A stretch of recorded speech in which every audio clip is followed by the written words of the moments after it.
A TV Claré, através do programa Diálogos, está acompanhando a escalada política de Rio Claro para prefeito. Nós estamos recebendo todos os pré-candidatos aqui e hoje nós recebemos o Ayrton Moreira, do PSOL. Eu gostaria que o Paulo fizesse a apresentação. Tudo bem, Edson? Tudo beleza. Tudo bem, você aí em casa. A gente vai conversar com o Ayrton Moreira, né? Como o Edson falou, ele é do partido do PSOL. E a gente vai fazer a apresentação e escutar as propostas que ele tem para a cidade de Rio Claro. Ayrton, muito obrigado pela sua presença. Gostaria que inicialmente você falasse sua formação e também sua atuação aqui na cidade de Rio Claro. Obrigado mais uma vez pelo convite. Obrigado aos telespectadores pela audiência. Bom, eu sou professor desde 2005. Eu sou sociólogo formado na Universidade Federal de São Carlos e em Rio Claro trabalho desde 2012. Quando eu percebi aqui em Rio Claro um vazio, um vácuo político, uma proposta diferente, alternativa para a cidade, resolvi então que além de atuar na educação, também atuar no ativismo político, por direitos sociais, por direito à cidade. E é isso que tenho feito desde então. Na última eleição municipal em 2012 nem era de nenhum partido político, era mais membro de movimentos sociais, movimentos populares, pela educação, pelo transporte público. Participei em junho de 2013 das manifestações pela tarifa zero, pela melhoria do transporte. E desde então tenho tido esse ativismo político. Resolvi que é importante fazer enquanto cidadão meu papel, tomando espaço e ocupando a política. Agora, do ativismo para a pré-candidatura, essa transição, Ayrton? É difícil, né? Engraçado, porque é uma área diferente, é ao mesmo tempo um mundo onde a gente conhece e sabe que existem muitos questionamentos, muita incerteza, muita falta de representatividade e confiança por parte da população. Hoje em dia eu falo, né, que eu sou o pré-candidato do PSOL à Prefeitura de Rio Claro, e muitas pessoas falam, mas então você é político, você é um político profissional, e na verdade é muito o oposto, eu sou justamente aquilo que os políticos profissionais não são, alguém que veio das ruas, dos movimentos sociais populares, tentando ocupar o espaço na política. Com relação à sua candidatura, o que você vê no momento de maior necessidade para a cidade de Rio Claro e se o seu cargo de professor lhe dá possibilidade de gerir uma cidade como Rio Claro? Eu acredito que Rio Claro precisa de melhorias em muitas áreas, né, mas que todas elas se concentrem numa cidade que tenha maior qualidade de vida, justiça social, justiça ecológica, uma cidade que seja feita para as pessoas morarem e serem felizes morando, residindo aqui. Então, o que eu percebo em Rio Claro é que muitas vezes, como em todo o Brasil, passamos por uma crise econômica, uma crise política, uma falta de representatividade da classe política, das demandas da população, uma falta da capacidade dos políticos ouvirem as necessidades concretas da população nas periferias. É preciso fazer o poder público estar mais presente, ativamente construindo junto, participando junto com a população das mudanças.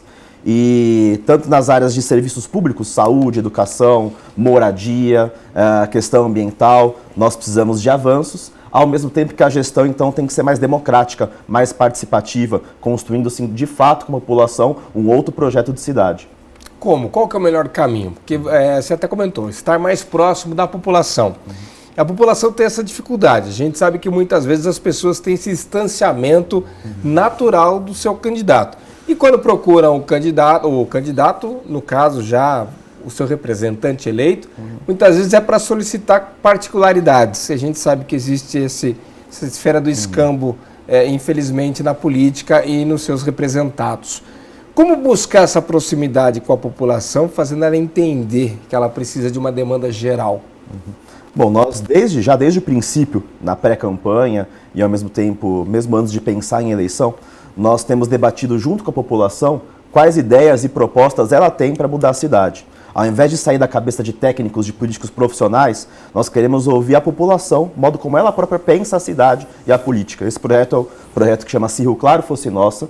Nós temos ocupado a praça pública, ocupado o centro cultural, ocupado lugares como estação ferroviária, espaços públicos, de fato, onde a população pode se encontrar, a diversidade, a diferença, debaterem, para um projeto de cidade começar a se gestar.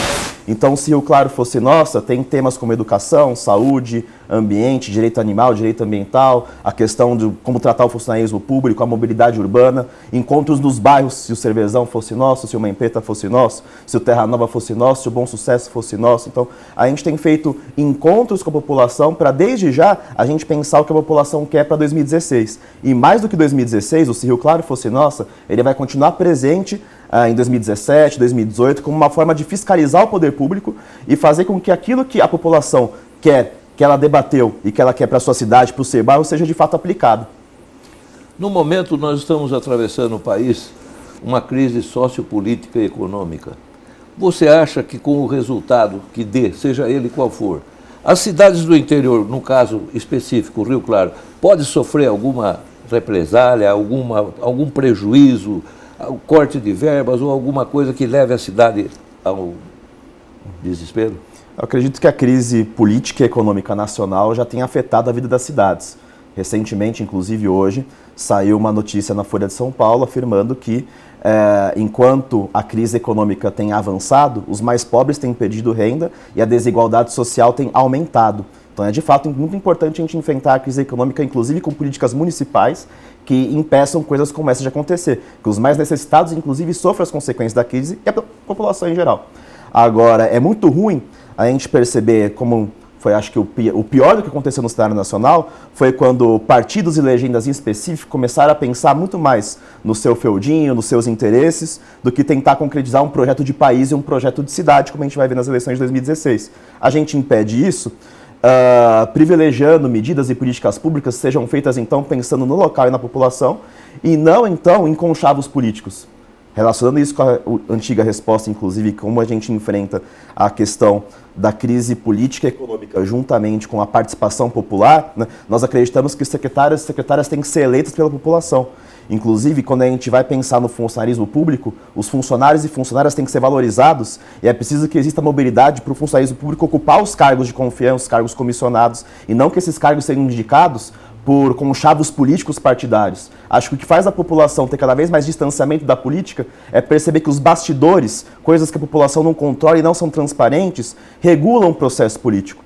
Quando a gente, então, percebe que é possível ampliar isso e mudar essa lógica, fazer política de um jeito diferente, dando voz e poder deliberativo para a população, é possível que a gente resolva e saia dessa situação. Nós estamos chegando no final do primeiro bloco, Paulo, e você gostaria de deixar alguma coisa preparada para o segundo? Dentro dessas demandas, você comentou dos encontros Se Rio Claro fosse nossa, qual seria o tema mais relevante trazido pela população nesses encontros, que seria uma prioridade para vocês trabalharem numa eventual vitória aí nas eleições? Então é isso que eu tenho, Edson Moraes, para deixar para o próximo bloco, para a gente abrir já com esse tema. Perfeito. Diálogos volta já já com Ayrton Moreira, pré-candidato a prefeito de Rio Claro.